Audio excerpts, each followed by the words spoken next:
Good afternoon, everybody. Far North Queensland is on its knees and it needs our help. It needs our help and it needs to know that they're in our thoughts. I've just arrived at Lake Placid, and in a moment I'm going to ask Bree James and also Roddy Rees, who's a well-known local tourist operator, to explain what the impacts have been like for their community and their business respectively. But I'm just going to give you an insight in the time that I've been on the ground.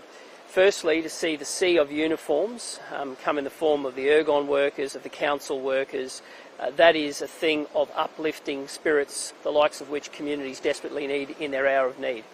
I've been speaking with the mayors and they are deeply relieved to know that resources are starting to come in. Many of them have crews that are really, really tired. They've been going at this for the better part of a week, and to know that reinforcements have arrived has lifted their spirits. But so much more needs to be done. We really need to get boots on the ground here. We need to listen to these communities. We need to make sure that food, medicine, fuel is replaced into communities that are still disconnected.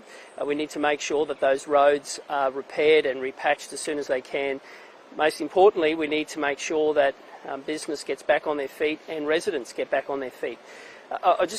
In the short period of time that I've had a look at the business behind me, and I'll ask Rod to say a few words, but to see tiles picked up and strewn like confetti, walls of water that have just smashed through solid walls, shows you the force of Mother Nature here. This was a roaring, roaring force. The damage is indescribable. To see roads break up like crumble, it just shows you what these residents are going to go through. And they do need to know that the QRA assessments happen and happen really quickly, so councils can repair those, so that water and sewerage and roads can be back up and running. There are still many residents without power. There are literally dozens of homes within walking distance from us here who have just had water roar through their place. And yet when you drive past, there they are with a smile on their face cleaning up their neighbour's place. If ever you need to know what Far North Queensland and the Queensland spirit is like, you see it in droves here today. I might just ask Bree to make some observations. Bree James, candidate for Barron River. So I've been on the ground pretty much since the cyclone hit, which, for most residents, thanfully was a bit of a fizzer, but we all sort of calmed and thought everything was going to be okay, and then this event happened, and we were all just, we couldn't believe what's happened. This is the worst water event that we've ever had in Cairns. I've lived here for over 23 years and I've never seen an event like this, and my family have been here since the 70s, and they've never had a water event like this before. They're in Port Douglas. The area is just devastated. The whole of the northern beaches is just, it's so sad. I've been out with residents. I've been helping with the cleanup yesterday and today, and residents are just absolutely devastated. They've lost everything in their homes. Some are renters that don't have any insurance for contents. They can't even get hold of gas to use a gas cooker because they've got no power, so they're not even able to boil their own water right now to make a cup of tea.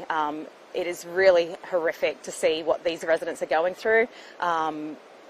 It's just so sad. People just need resources. They're trying to get help, but the internet's down for many of them as well, so they're not seeing what's happening, and it's just devastating. It's absolutely devastating for the community. On a business point of view, we've seen so many businesses that have been impacted. They've cleaned out the floodwater and they're out there helping the community and they're servicing the community. It's absolutely incredible, but so many businesses are so impacted right now, especially our tourism industry.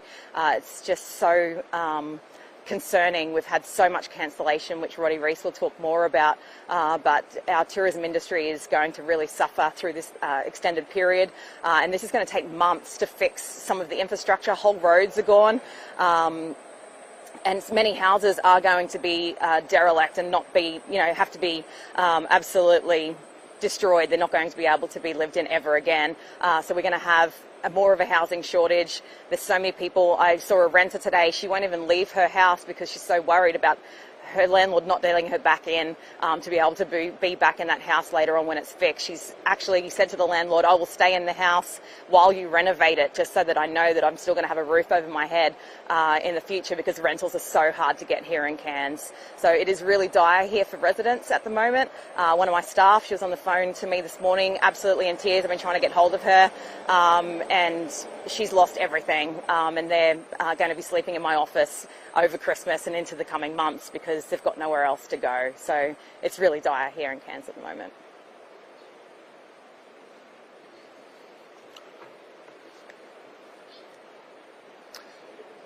Yeah, Roderick Rees, Director of Cairns Adventure Group. Look, we've had some significant impacts to our infrastructure.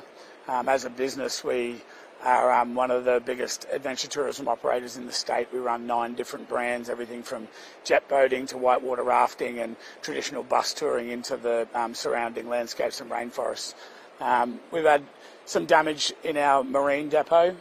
We had a couple of boats that have sunk. They've been salvaged. Huge damage out here at our Lake Placid facility, as you can see behind us. This took the full force of the river, and personally I've been on the river here for 17 years, and this is record high level for the river. The damage to the access to the power station, the Gorge Road, is impassable at the moment. Road access around all of Queensland means, all of North Queensland and Cairns means that we can't run any tours right now. As a region, the community's suffering, and they're still very much in the disaster phase. As an industry and tourism, we're starting to move into that recovery mindset now. We're actively out in the community as a business, volunteering, helping people clean up their homes, and it's devastating to see, but we feel like we're part of the community here in Lake Placid, and so we want to chip in and help these people out with what we can. It's clearing homes, getting water out. The time will come for us to look at repairing our infrastructure. This building behind us is pretty much torn apart, and we're unsure what the state of that will be going forward. But as a region, the impact financially to the tourism industry is going to be pretty dire.